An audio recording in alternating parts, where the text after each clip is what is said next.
You need to watch this if you struggle with feeling empowered. Your strength is in your choices. My hijab, my decision, my power.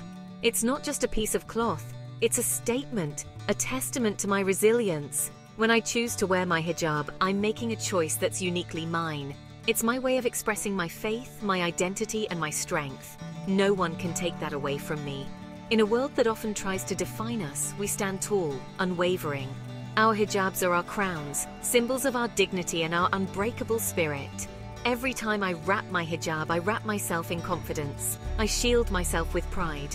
It's my armor against ignorance, my embrace of empowerment. We are more than what the world sees. Each fold of the hijab tells a story of courage, of choice, of conviction. So, to all the incredible women out there, remember, your hijab is your strength, your power, your choice. Wear it with pride. Live it with confidence.